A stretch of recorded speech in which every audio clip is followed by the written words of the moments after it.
Hello बेटा, हम respiration की बात कर रहे थे। आज हम टॉपिक करते हैं कंट्रोल ऑफ रेस्पिरेशन।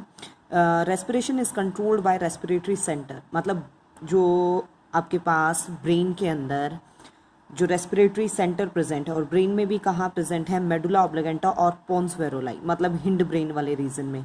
ठीक है, ब्रेन के हिंड ब्रेन पार्ट के मेडुला ऑब्लिगेंटा और पोन्स वेरोलाई वाले रीजन में क्या है, रेस्पिरेशन को कंट्रोल करने वाले, मतलब रेस्पिरेशन को आप सीज नहीं कर रहे हो, सिर्फ क्या है उसकी इंटेंसिटी अकॉर्डिंग टू सिचुएशन क्या है, कम ज़्यादा हो जाती है आपके पास।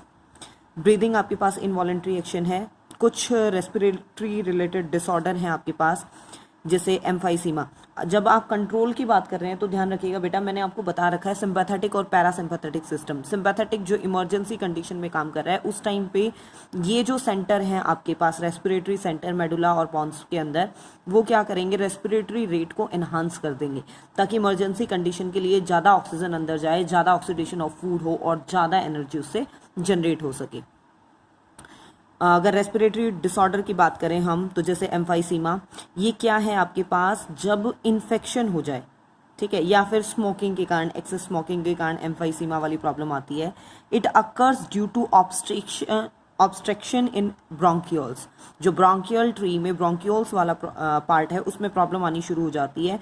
कॉज्ड बाय ब्रेकिंग, मतलब जो एल्वियोलर सेप्टा है, सेप्टा मतलब वही डिवाइड करने वाला, जो एल्वियोलर सेप्टा है वो ब्रेक करना शुरू कर जाएगा, मतलब उस ब्रोंकियोल्स वाले पार्ट में स्वेलिंग आ जाएगी, ब्रेक कर जाएंगी उसकी जो लेयर्स हैं, वो प्रॉब्लम आनी शुरू हो जाती हैं। Bronchodilator and oxygen therapy are used, कि ब्रोंकियो डायलेटर की ब्रोंकियोस, जो ब्रोंकियोस वाला पार्ट है उन्हें थोड़ा डायलेट किया जाए ताकि ज़्यादा से ज़्यादा क्या है आपके पास ऑक्सीजन, वहाँ एयर का ट्रांसपोर्ट हो सके, ऑक्सीजन ज़्यादा से ज़्यादा दी जा सके। और ऑक्सीजन थेरेपी की आर्टिफिशियली ऑक्सीजन दी जाती है डिजीज़ को क्योर करने के लिए। अस्थमा, कॉमनली आपने सुना भी होगा name asthma. Air passage are narrowed and lead to obstruction in breathing. इसमें जो एयर पैसेज है वो बहुत ज़्यादा नैरो हो जाते हैं, जिसके कारण प्रॉपरली जो एयर है वो, मतलब ऑक्सीजन है वो अंदर नहीं जा पाती, जिससे सांस लेने में दिक्कत होती है। निमोनिया की अगर हम बात करें तो इसके अंदर lymph and mucus accumulate. Alveoli के अंदर और ब्रोंकियोल्स के अंदर जो स्ट्रेप्टोकोकस निमोनिया, जो इसका कॉजेटिव एजेंट है, वो एक पर्टिकुलर टाइप का म्यूकस लिक्विडी मटेरियल सिक्रेट करता है जो वहाँ डिपॉजिट होना शुरू हो जाता है, जिसके कारण जो एक्सचेंज का जो स्पेस है गैसियस एक्सचेंज का, वो बहुत कम हो जाता है, जिसके कारण ये दिक्कत होती है। Mainly it is related with the bacteria. Bronchitis की अगर हम बात करें तो जितने भी रेस्पिरेटरी ट्रैक्ट के अंदर लिविंग मेम्ब्रेन्स है, मतलब अंदर वाली जो उनकी मेम्ब्रेन्स है, उनके ऊपर स्वेलिंग आ जाती है, और ये स्मोकिंग के कारण ज़्यादा होता है। ट्यूबरक्लोसिस, बैक्टीरियल इन्फेक्शन हो जाता है लंग्स के अंदर, ट्यूबरक्लोसिस में मायोबैक्टीरियम का इन्फेक्शन होता है। प्लूरेसी, बाहर लंग्स के बाहर वाली प्रोटेक्टिव लेयर है प्लूरा, जब प्लूरा लेयर के अंदर इन्फेक्शन हो जाए तो उसे नाम दिया जाता है प्लूरेसी। इसमें भी क्या है आपके पास, सांस लेने में दिक्कत बढ़ने लग जाती है, दर्द होना शुरू हो जाता है इस थोरेसिक कैविटी के अंदर। आगे देखिए, डिफरेंस बता रखा है रेस्पिरेशन और फोटोसिंथेसिस में। रेस्पिरेशन कैटाबॉलिक प्रोसेस है, ठीक है, बड़े मॉलिक्यूल्स टूट के एनर्जी दे रहे हैं। एनाबॉलिक प्रोसेस है आपके पास फोटोसिंथेसिस। कार्बोहाइड्रेट यहाँ पे क्या है, ऑक्सीडाइज किया जा रहा है, और यहाँ कार्बोहाइड्रेट सिंथेसाइज किया जाता है। इसमें एनर्जी लिबरेट करती है एटीपी। यहाँ एनर्जी आपके पास क्या है, लाइट एनर्जी स्टोर्ड, मतलब लाइट एनर्जी को ग्लूकोज और केमिकल एनर्जी की फॉर्म में कहीं ना कहीं, मतलब एनर्जी करेंसी फॉर्म करती हैं। यहाँ पे जो अमाउंट ऑफ CO2 है एयर के अंदर, वो बढ़ जाती है रेस्पिरेशन के कारण, यहाँ घट जाती है क्योंकि वो उसे फोटोसिंथेसिस में यूज़ कर लेते हैं। ये आपके पास हर एक लिविंग सेल्स में होगी, चाहे वो ग्रीन है, नॉन ग्रीन है, और ये सिर्फ और सिर्फ क्या है, ऐसी सेल्स के अंदर होंगी जहाँ क्लोरोफिल प्रेजेंट है। यहाँ पे ड्राई वेट इस प्रोसेस के कारण घटेगा और यहाँ ड्राई वेट एनहांस होगा। ड्राई वेट मतलब आप वाटर कंटेंट बिल्कुल रिमूव कर रहे हो। ऑक्सीडेटिव फॉस्फोराइलेशन, यहाँ एक्सेसिव ऑक्सीजन की प्रेजेंस में फोस्फोराइलेशन प्रोसेस को आप रिलेट कर सकते हो यहाँ एनिमल्स के केस में एटीपी फॉर्मेशन के साथ, ठीक है, कि ऑक्सीडेटिव ऑक्सीजन की प्रेजेंस में एटीपी फॉर्मेशन होता है। Photophosphorylation occurs. फोटो मतलब लाइट की प्रेजेंस में एटीपी फॉर्म बनते हैं, और वही एटीपी जो लाइट फेज में आपको बता रखा है कि जो एटीपी NADPH बनते हैं, वो आपके पास डार्क फेज में फिर काम आ जाते हैं। ऑक्सीजन इज यूटिलाइज्ड, यहाँ यूज़ हो रही है, कार्बन डाइऑक्साइड वाटर जनरेट करते हैं, यहाँ कार्बन डाइऑक्साइड वाटर यूज़ होते हैं और ऑक्सीजन इवॉल्व होती है। ये आपके पास इक्वेशन, ठीक है, जो आप कर भी चुके हैं। क्वेश्चन ज़रूर देखिएगा। रेस्पिरेटरी ऑर्गन फिश के अंदर, ग्रास होपर के अंदर, इंसेक्ट के अंदर, ठीक है। फिश के अंदर क्या है, गिल्स, ग्रास होपर ट्रैकिया, और ट्रैकियल ट्यूब इंसेक्ट्स के अंदर, उन सब के अंदर जो चले जाते हैं. What is the role of HB in CO2 transportation? Right down the cellular respiration की स्टेप. यीस्ट का क्या इंपॉर्टेंस है, क्या उसकी यूज़ है बेकरी इंडस्ट्रीज़ में. If you have any problem then please ask. और आजकल आप क्वेश्चन बहुत कम पूछ रहे हैं डाउट सेक्शन में. प्लीज़ बेटा बी सिंसियर. बायोलॉजी आपका वो सब्जेक्ट होगा जो अदर सब्जेक्ट के लिए NTSC के पेपर में आपके लिए टाइम बचाएगा. जितना जल्दी सॉल्व करोगे उतना ज़्यादा टाइम आपके पास अदर सब्जेक्ट्स के लिए बचेगा. और जल्दी सॉल्व जब करोगे जब आप अच्छे से पढ़ोगे. अगर हम बात करें फर्मेंटेशन की, तो फर्मेंटेशन क्या है? स्लो डिकम्पोजिशन, ऑर्गेनिक मैटर का धीरे धीरे डिकम्पोज होना सिंपल सब्सटेंस के अंदर. भाई एनारोबिक रेस्पिरेशन वाला ही स्टेप आप इसे कंसिडर कर सकते हो.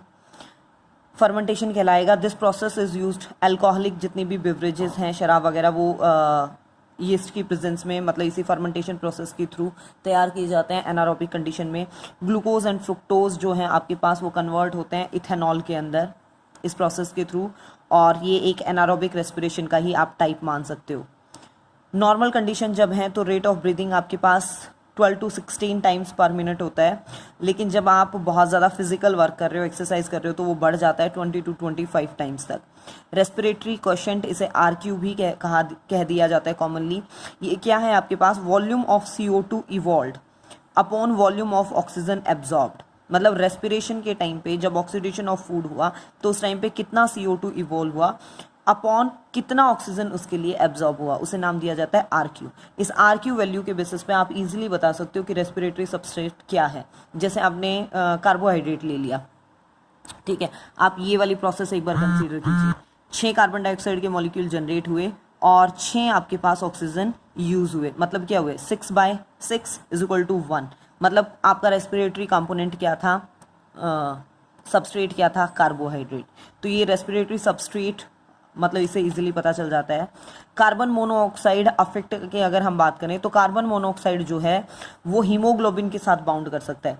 देखिए हीमोग्लोबिन आपके पास HB जो है वो ऑक्सीजन के साथ बाउंड कर रहा था, कार्बन डाइऑक्साइड के साथ बाउंड कर रहा था, वो कार्बन मोनोऑक्साइड के साथ भी बाउंड कर सकता है और 230 टाइम्स ज़्यादा जल्दी कर सकता है एज कम्पेयर टू ऑक्सीजन. मतलब ऑक्सीजन और कार्बन मोनोऑक्साइड दोनों हैं तो HB जाके कार्बन मोनोऑक्साइड के साथ बाउंड करेगा. अगर किसी पर्सन ने इनहेल कर ली है कार्बन मोनोऑक्साइड तो वो क्या करेगा? It diffuses from the alveolar air. तो वो सीधा एल्वुलाई से ब्लड के अंदर जाएगा और ब्लड के अंदर हीमोग्लोबिन के साथ बाउंड करेगा और क्या बना देगा? Carboxy haemoglobin.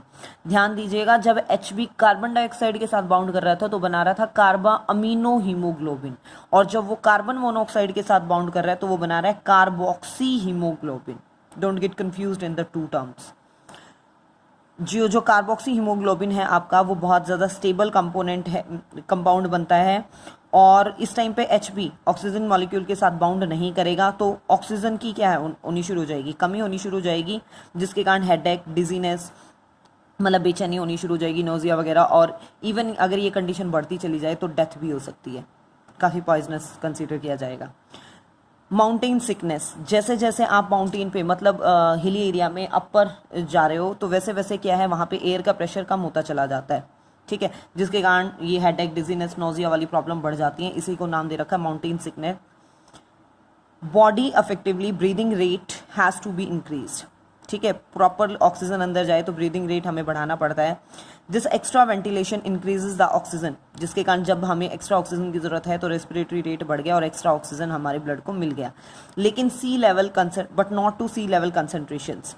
The fall in the oxygenation of blood produces the symptoms. जैसे जैसे मैंने आपको बताया हिली एरिया पे गए, हमारे पास प्रेशर कम होता चला गया तो वहाँ उस फीचर को माउंटेन सिकनेस कहा गया है. इनके सिम्टम्स में जैसे सांस लेने में दिक्कत होना, बेचैनी, सिर में दर्द होना, वॉमिटिंग लाइक कंडीशन होना, यूँ लगता है कि जैसे मेंटल फटीग हो गया है.